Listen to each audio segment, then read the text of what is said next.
Lubusan siyang mahumaling sa iyo gamit lamang ang salamin. Ibulong mo lamang ito sa harap ng salamin sa kahit anong oras sa gabi.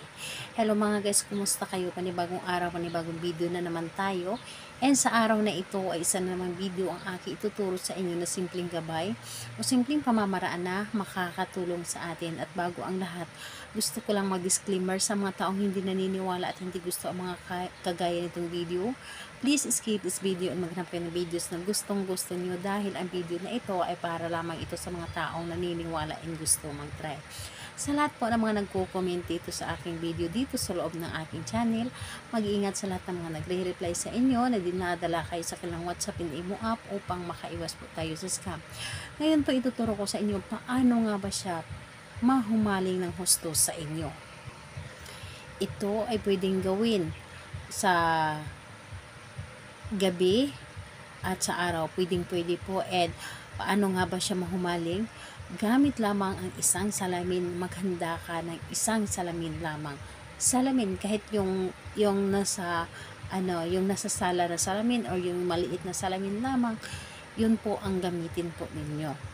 Basta ito ay salamin, yung nakikita mo yung mukha mo. So, ayun po, dapat po, bago mo siya gawin, dapat i-ready mo ang inyong sarili. Dapat alam mo sa inyong sarili na gustong-gusto mo itong gawin. Buo ang inyong loob, tiwala at paniniwala sa paggawa nito at hindi ka nagdududa dapat sa dapat mong gawin. And ayun, kapag handa na ang sarili mo, pwede mo na itong umpisahan. So, ang gagawin mo dito is humarap ka lamang sa salamin. Humarap ka lamang sa salamin. And halimbawa, itong aking hawak is ito ay salamin. So, kapag ito ay salamin, ang gagawin mo, titigan mo ang inyong sarili. Titigan mo ang inyong sarili and tinitigan ninyo ang inyong sarili. At kausapin mo ang salamin, dapat ang isip mo ay nasa iyong target. Dapat ay nasa iyong target ang inyong isip. And kausapin mo and ang gagawin mo, kumuha ka ng inyong laway. Halimbawa, kumuha ka ng inyong laway, tapos ito ay salamin. Isulat mo dito gamit ang inyong hintuturo na merong laway ninyo. Isulat ninyo sa salamin ang kanyang pangalan. So, pangalan niya at apelyido. And kapag naisulat nyo na dito sa salamin, ibulong mo lamang ang iyong nais. Halimbawa, ikaw ay sobrang mahumaling sa akin. Ako at ako lamang ang iyong mamahalin. Ako lamang ang iyong gugustuhin.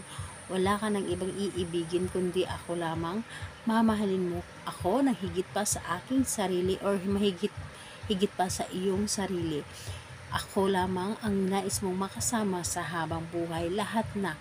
Sabihin mo na lahat kung ano man yung ang nais mo, kung ano yung nararamdaman mo, na kung ano man yung gusto mo, kung gaano mo siya kamahal, gaano mo siya kagusto, na hindi mawala sa iyo, yun ang sabihin mo sa salamin.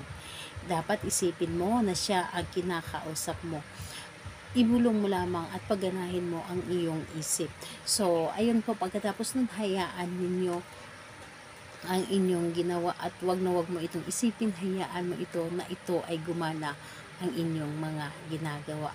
Napaka-effective nito ang ritual na ito, sobrang napakadaling gawin at wala ka ng iba pang gagamitin. Pagganahin mo ang inyong isip at kailangan buo ang inyong loob dito sa paggawa at dapat po ay naniniwala kayo. Dahil sa isang bagay, kapag hindi ka naniniwala ay hindi ito gagana. Dapat po ay kapag gumawa tayo ng isang bagay, maniwala tayo sa ating mga ginagawa at magtiwala tayo sa ating sarili. So ayun po, gawin ito sa araw ng Tuesday and Friday. Pwedeng sa araw, pwedeng sa gabi, kahit anong oras, basta Tuesday and Friday lamang. So ayun po, salamat po sa inyo. Bye bye everyone. God bless us all.